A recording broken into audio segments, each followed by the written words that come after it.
si c'est le coach Nicolas et Messi à Tatanabango, voilà en direct de Filou.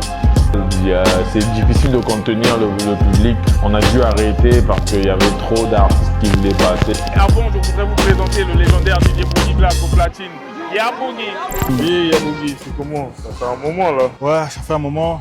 Depuis la première saison du couloir. Après des longues vacances. Hein. Ah, c'est fou malade, mes réseaux ne respirent pas. Tout le temps, les gens demandent c'est quand la saison 2, c'est quand la saison 2. Et tu te rappelles comment est-ce qu'on a lancé le bail? On a galéré au niveau du son. Salut la famille, bienvenue dans le couloir. Voilà. Épisode 1 avec votre humble serviteur Nicolas et Messi à Tatanabango. On dit argent, mais le petit c'est ça que je vais te donner. Un million de films, mais la fois là, tu vis abonné. C'était compliqué. Au niveau du design, on ne savait pas encore que c'était on n'avait pas encore la vraie science, en fait. Ouais, après, on a sciencé, comme disent Ouais, nos frères ivoiriens. Après, on a sciencé ça, tu vois. Et en plus, toi, c'est quoi ton meilleur souvenir de la première saison? Moi, de base, vraiment, ça m'amusait. Moi, j'ai aimé le petit que t'avais clashé là. Ouais.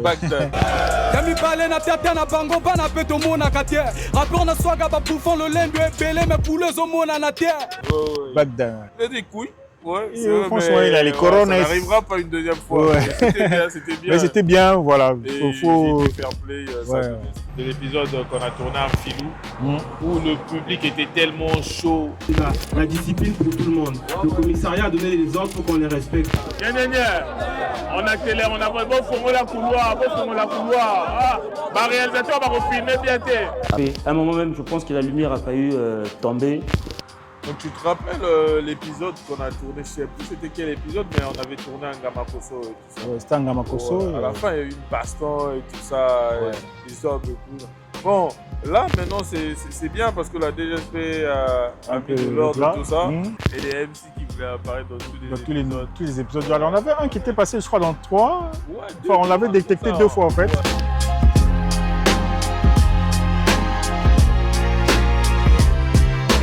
Là, il faut qu'on passe à la saison 2. Ouais, les gens, ils en redemandent. Mais là je pense que pour la deuxième saison, je pense qu'il faut qu'on change beaucoup de choses. on va sur des nouvelles bases. Voilà, on a appris. Parce qu'il y a eu beaucoup d'erreurs. Là, on va arriver avec un nouveau visage. On espère aussi qu'on aura des meilleurs MC. Mais on souhaiterait aussi que les MC viennent avec un nouveau visage. Parce qu'il y a eu beaucoup de déchets sur la première saison. Quand tu parles des déchets, tu vois, le swag, tu parles de swag. Non, parce qu'il y a eu des swags bizarres aussi. Hein. Il y a des gars qui n'étaient pas du tout prêts, des pans.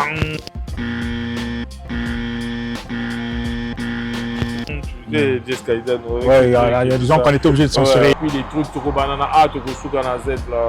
Franchement. Et puis c'est démodé, hein. C'est aussi démodé ça. C'est le couloir. Ah bah oui, c'est le couloir. Pour la deuxième saison, en tout cas, on veut de bons MC. Plus de filles aussi. Parce qu'il y a moins, on a eu que 2 ou 3 MC Ouais, on a eu au féminin. MD la détail qui s'est bien démarqué, qui est allé en finale, elle s'est battue contre 10, mais contre 9 mecs. Voilà, ouais. Elle a vraiment bataillé, je vois ce qu'elle. Bah, elle peut revenir, hein, elle peut revenir. C'est pas que. En fait, ceux qui étaient à la première saison, qui n'ont pas. Qui sont pas allés loin, on ne sait jamais, hein, ça fait 2 ans, peut-être qu'ils sont devenus meilleurs qu'avant en fait. Pour la deuxième saison, le prix sera encore plus balèze. Et voilà. Bon, là, maintenant, on fait quoi? On lance la deuxième saison? On lance la deuxième saison et tout. Sûr. Hey la famille, vous nous avez mis en pressing de fou malade. Voilà, ça fait 2 ans. Voilà. Et là, on est prêt pour la saison numéro 2 du couloir. Dans Bobongama. Le couloir. Ah, bah oui, on va voir. Voilà. Bon.